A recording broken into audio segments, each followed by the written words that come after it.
This is Buddha's Harvest Moon Bowl, and I have some walnuts, which can be grown here in southern Alberta. I didn't, I bought them. But black walnuts grow here. These are blueberries, sliced apple, beets roasted with garlic, carrots, arugula and red cabbage. And I'm going to, I overcooked my lentils. I wanted to serve this with lentils, but it's not going to look very attractive. Well, it's like mushy peas, only it's mushy lentils, right?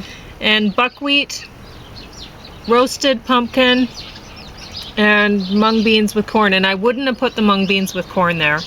And I don't know that I would have used the lentils, honestly. But anyway, I made this sauce, which I'll talk about. It's awesome. So how come you put the mung beans with the corn then? It's just worked out because we had it. Oh, okay. So here's your blueberries, and there's tomatoes that I harvested last night that I didn't even know were there. Yeah, yeah, they survived. They survived underneath the We had several frost days, but they weren't that deeply. But I cooked a pumpkin and I stuffed it with broccoli and some other stuff. And anyway, so you can eat as much of that as you want if you want to scoop that out of the pumpkin, and you can have all that if you want. Yeah.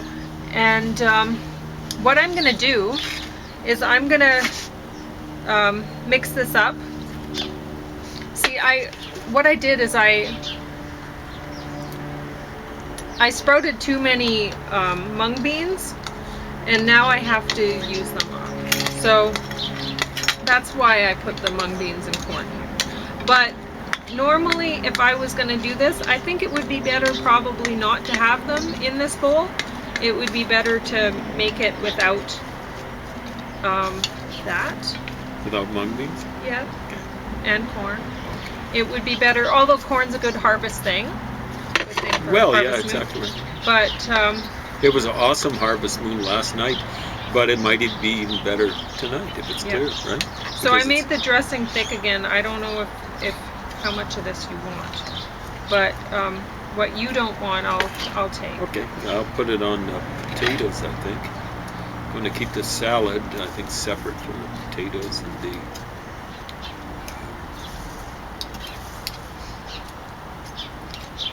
So, yeah, I guess the harvest moon won't be until tomorrow, technically.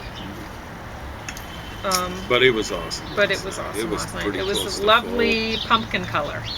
It was a roasted pumpkin color. Yeah, it was. color. You should have seen it when I first saw it, but that was my fault. We were talking with a neighbor. It was mainly me, so. Yeah, he likes talking with her. So. She's been always very good to me. You know, like I knew her when we were both working with the city of Lethbridge. I would go back to probably a generation ago, somewhere around 1990. And normally I wouldn't use the buckwheat either. I would use wild rice. Like I was telling James the other day, last week or whatever. I was planning this out and I was like, oh, we need some wild rice. And then I went to Superstore and it was getting busy and I was like, forget it. That's it. So I just left. And I didn't get the wild rice. But, so that's why I'm using the buckwheat for this too. But basically, what this is Thanksgiving dinner salad bowl. It's a little late. I think it's a week and a half after Thanksgiving. You know what? But I don't think it really is. I think well, that, you know, like it's Thanksgiving should be when you're harvesting. When you're harvest moon, yes. So harvest moon should be the day that you're giving the Thanksgiving dinner, and I bet that that's when it originally was. Mm-hmm. But I think probably what with the Romans marching in and wanting to change things for people and get them under the same schedule. I mean, honestly, anybody with any sense would say the season for the year, like the calendar year, starts in the spring. When things well, that's come where I think it's with the Jewish calendar. I think it was that way with the Babylonian calendar. They Yeah. say the Egyptian calendar went through the seasons because it only had 360 days, but or 365 days. They had 5 epigomeno days. I think that might be the way to pronounce it. It's a Greek word. And anybody It went through the calendar every who 1460 thinks that years. there's any sort of God to give thanks to or something would give thanks on harvest. Well, you'd think so. So, harvest moon. This is the harvest moon coming up. Yeah. And this is now Thanksgiving for us. Because James and I, our anniversary is on the full moon. No, you remembered so actually, How could I it's a forget full that? moon every month. Well, Yes. what I was thinking was it's our anniversary coming up. It So- is. Yeah, It's yeah. not already passed? Oh, you mean the one where Our- we were looking yearly at the... anniversary. Yes. Yeah. You don't mean our wedding anniversary. No, our wedding anniversary's already passed. Yeah, I don't know any of our actual dates for anniversaries. Mhm. I just know full moon. That's Yeah. it. Well, So, it's better that way. It's if there's good viewing, it's something really memorable. yeah. Good viewing conditions. And so, anyway, James asked for the zucchini because he already had pumpkin today. Awesome didn't make the pumpkin, pumpkin. with the tahini sauce. There's the remnants of the tahini sauce, but it still tasted good. So, what was left, it was quite viscous. So, Pauline, I guess it was put some water into it, Yes, and to get the rest of it out of there. so was it most of it, or was there still a little bit Well, left? I scooped it out with my finger Okay, and I yeah. licked my finger. So I got She to know tasted what it, too. your dinner was tasting like today. Yeah. But yeah, I didn't really know what to call this bowl, and then I realized, oh well, that's what it is. It's a harvest moon bowl. Yeah. And anyway, Yeah, that's one of the best harvest moons I've ever seen, really. It's Yeah, just yeah, it sitting was there like a beautiful. pumpkin on the horizon. yeah, When I first saw it. It moves, so you wait a few minutes and it won't be quite the same thing. no, It's a similar phenomenon with Chinook sunrises. They're at their best for, it might be a minute or two, and then they will, and then kind of they're bleed out or just something gone. like that. Yeah. Anyway, so my dressing. I have first I put in the garlic and I whirred it up. And you what? You did? I whirred it. Oh, whirred it. Yeah, okay. I was going, what does this have to do with words? Yes. Okay, there we go. So I minced the garlic in the thingy, the chopper, and then I added. I wasn't sure if I could do this in this thing. I thought I might make a mess because it has holes in the top of it. But my blender was dirty and, well, not dirty. It was food from yesterday. It had the sauce from yesterday, so I It was didn't used. feel like, I didn't feel like cleaning it, so I just used this thing. So I minced up the garlic in there, and then I put stuffing ingredients. So if you're stuffing pumpkin this year, parsley, sage, rosemary, and thyme. So that's what you stuff for stuffing. Those are stuffing ingredients. And so I put that in, and I would have done the canticle part, but I decided to spare you Okay. from the the Simon and Garfunkel hit in about 66 or 67. so I'm gonna eat some of this, and then I'll put more lettuce on, or arugula and cabbage, because I didn't bring a big enough plate. But anyway, back to the dressing ingredients. So I stuck those in there with some balsamic vinegar, and then I put some a little bit of extra virgin olive oil. And I whirred it up, and I'm like, oh, this is too thin. And then I tasted it, and I went, oh, James is going to want it sweeter, so I put some honey. And then... oh, that's why you were using the honey. I was Yeah. there when you picked the honey up. Yeah. to take it. And then I thought, oh, I wonder how tahini's going to taste in this, because that'll thicken it up. And so I stuck some tahini in there, and it tasted really good.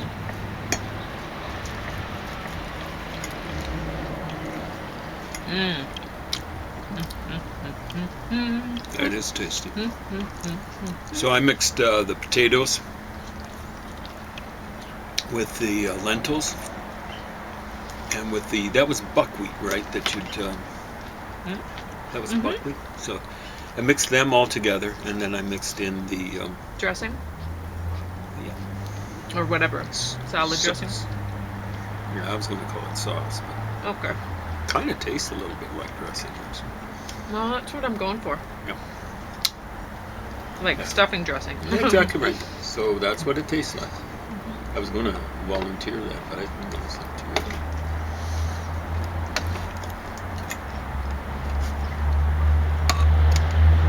So that worked, and it's not no meat involved. So This is another bonus. absolutely vegan Buddha bowl.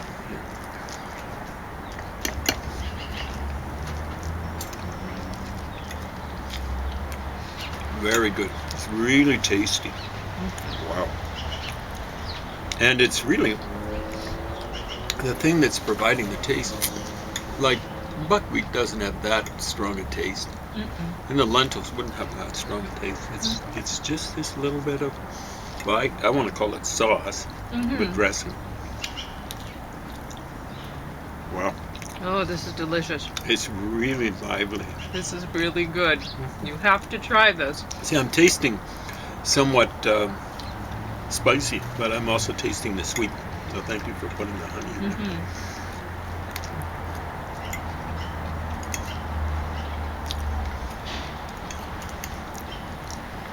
So yeah, it has been a good harvest year for us.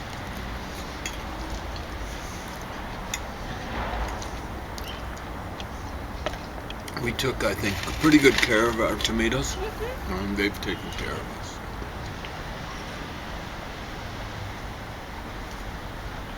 And Pauline's going to continue them on. It's not as though we harvest them and kill. She'll plant seeds from these ones.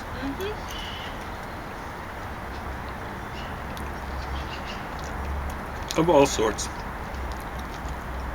The ones that I feel sad for were the ones that didn't have any tomatoes. And there were wee little ones. They were about this big when the frost hit.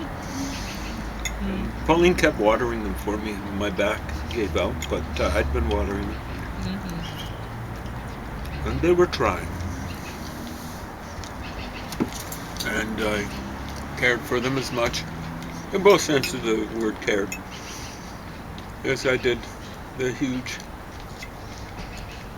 plants that were producing lots of tomatoes, or big tomatoes, or lots of big tomatoes. They were trying. Oh, and the apple, this is half of James wanted Gala. I like so Gala that's apples. what, and he wanted it just like that. So Yeah, without the peel off. I gather there's a lot of goodies just under the peel. Sad thing, there's probably a lot of baddies on the outside of the peel, but so for my salad, I used half of an apple, but it was a Honeycrisp apple. Because I asked him Honeycrisp, which yeah. one he wanted. He Yeah. wanted Gala. no, I just wanted to go with what I know. I think I've had the Honeycrisp ones, and they're maybe a little bit too crisp for my, Well, I my love gums. And not for taste, but as you can see, I have trouble healing. And that's just from the mask that I wear to go to the hospital. And it's the metal part of the mask that you flip over the nose. Chew up my nose. I won't go to the hospital. 3 times every 4 weeks. That's enough. And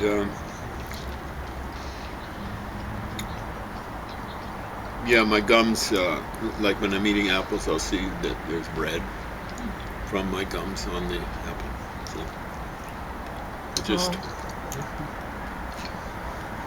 So I prefer to have my gums not messed up. The fewer avenues of ingress for COVID and other things I have, the better. But you can see, like, this was about, let me see, August, September, October, like 2 months ago. Yeah, it's still kind of moving. healing up. Yeah, it was. I think as I was going, I stepped down off the stairs there. And really chomped into my shin. Oh, there's a walnut there. I had better get it before a dog does. Walnuts are not good for dogs, right? Oh, you've got it? Okay. We just don't want the dogs getting that. So anyway,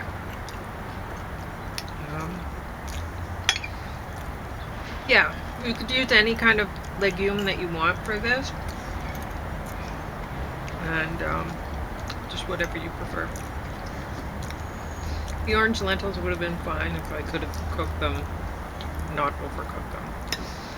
Well, they fit in quite well with the potatoes. They're kind of like they mushy. hide in there, yeah. Yeah, exactly right. Mushy peas, and then you mix them up with mash. I kind of mashed the potatoes a little bit. Pauline had already cut them up. And honestly, the mung beans and corn taste just fine in here.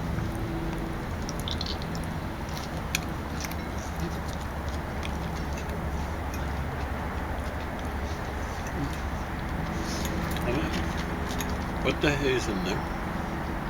Zucchini. Oh, that's where they look good. Yeah. You probably mentioned it, and I just forgot in the shop. But there we go.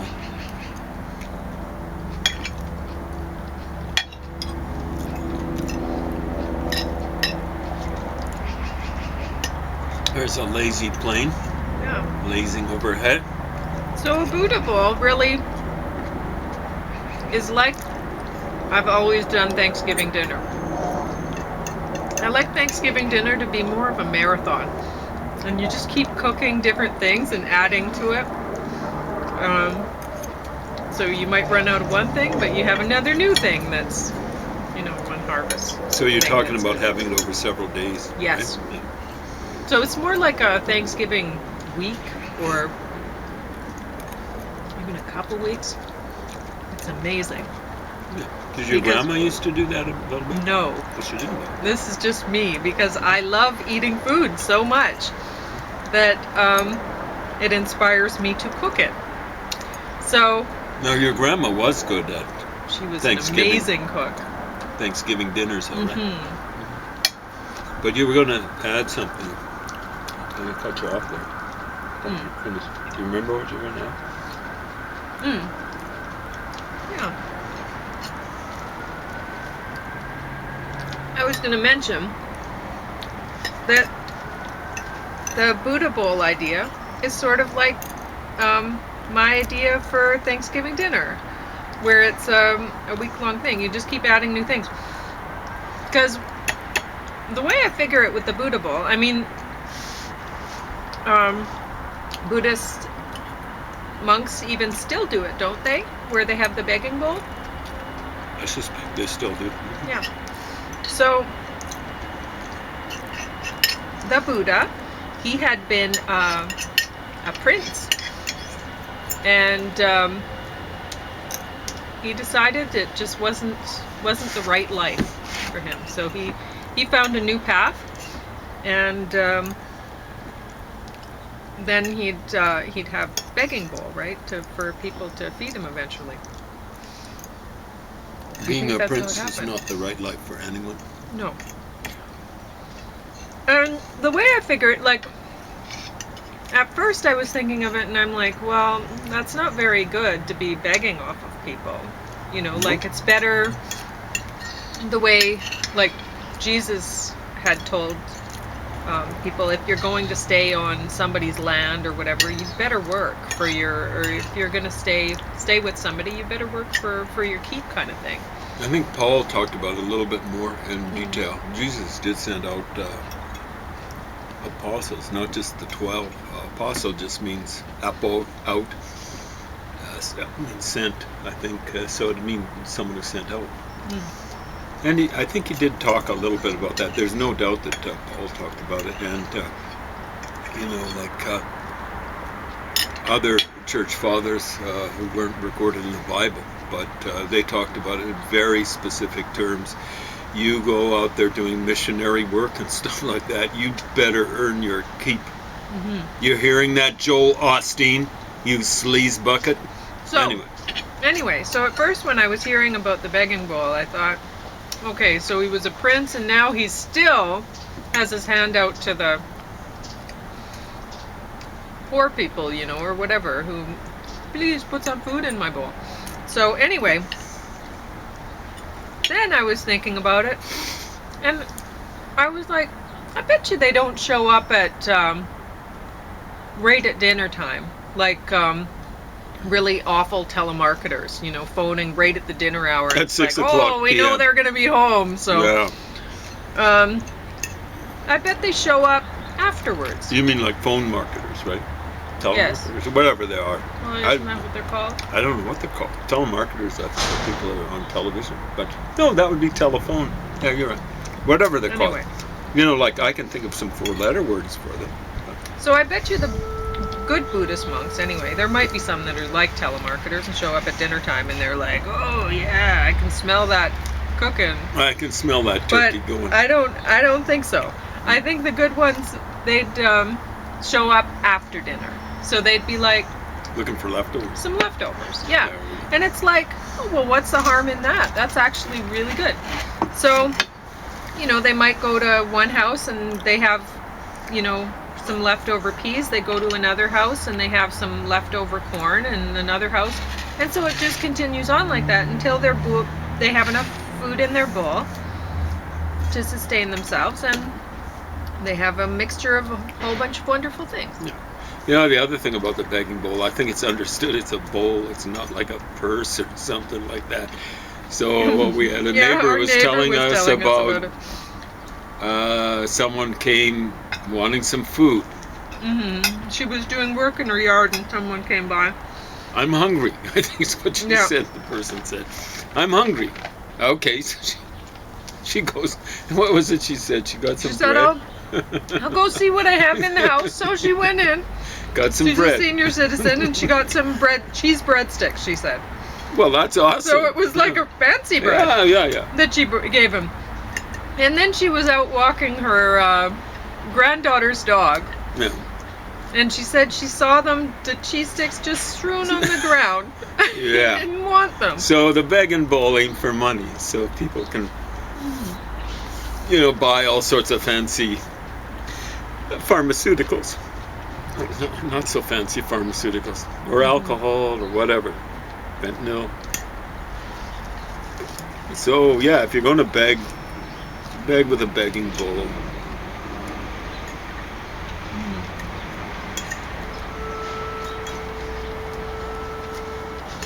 And if you're whatever kind of ethnicity, white or otherwise, don't marginalize yourself by getting hooked when you're young. David Crosby was a smart donkey, shall we say?